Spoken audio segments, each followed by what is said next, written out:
Jai Shri Krishna. This video for Gita Olympiad 2025. विनय पंढरीनाथ कुलकर्णी. अध्याय 15.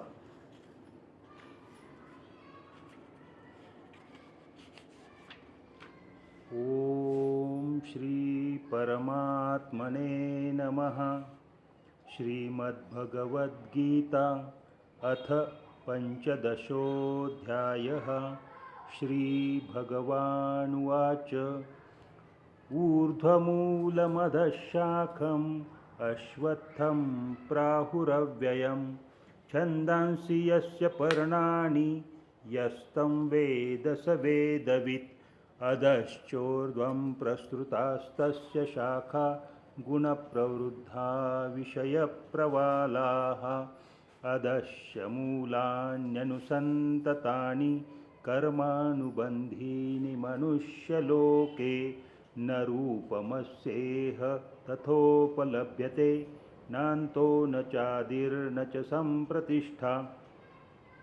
अश्वत्थमेनं सुविरूढमूलम् असङ्गशस्त्रेण दृढेन चित्वा ततः पदं तत्परिमार्गितं व्यय यस्मिन् गता न निवर्तन्ति भूयः तमेव चाद्यं पुरुषं प्रपद्ये यतः प्रवृत्ति प्रसृता पुराणी निर्माणमोहाजितसङ्गदोषा अध्यात्मनित्या विनिरुक्तकामाः द्वन्द्वैरविमुक्ताः सुखदुःखसंज्ञैर्गच्छन्त्यमूढाः पदमव्ययन्तत् न तद्भासयते सूर्यो न शशाङ्को न पावकः यद्गत्वा न निवर्तन्ते तद्धाम परमं मम. ममैवांशो जीवलोके जीवभूतः सनातनः. मनःषष्ठानीन्द्रियाणि प्रकृतिस्थानि कर्षति शरीरं यद्वाप्नोति यच्चाप्युत्क्रामतीश्वरः गृहीत्वैतानि संयाति वायुर्गन्धानि वाशयात् श्रोत्रं चक्षुस्पर्शनं च रसनं घ्राणमेव च अधिष्ठाय मनश्चायं विषयानुपसेवते उत्क्रामन्तं स्थितं वापि भुञ्जानं वा गुणान्वितं विमूढानानुपश्यन्ति पश्यन्ति ज्ञानचक्षुषः यतन्तो योगिनश्चैनं पश्यन्त्यात्मन्यवस्थितं यतन्तोऽप्यकृतात्मानो नैनं पश्यन्त्यचेतसः यदादित्यगतं तेजो जगद्भासयतेऽखिलं यच्चन्द्रमसि यच्चाग्नौ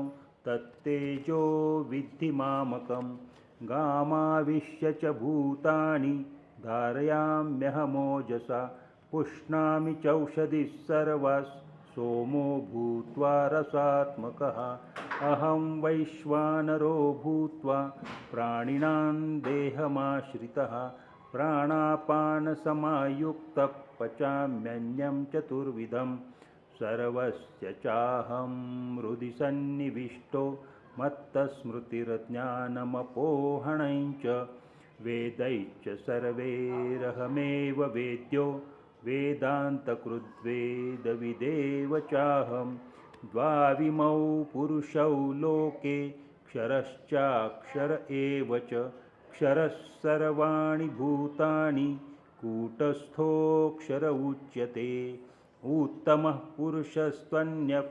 परमात्मेत्युदाहृतः यो लोकत्रयमाविश्य विवर्त्यैविव ईश्वरः यस्मात्क्षरमतीतोऽहम् अक्षरादपि चोत्तमः अतोऽस्मि लोके वेदे च प्रथितः पुरुषोत्तमः यो मामेवमसम्मूढो जानाति पुरुषोत्तमं स सर्वविद् भजति मां सर्वभावेन भारत इति गुह्यतमं शास्त्रम् इदमुक्तं मया नघ एतद्बुद्ध्वा बुद्धिमान् स्यात् कृतकृत्यश्च भारत. ओम तत्सदिति श्रीमद्भगवद्गीतासु उपनिषत्सु ब्रह्मविद्यायां योगशास्त्रे श्रीकृष्णार्जुनसंवादे पुरुषोत्तमयोगो नाम पञ्चदशोऽध्यायः। श्रीकृष्णार्पणमस्तु। श्रीकृष्णार्पणमस्तु। जय श्रीकृष्ण।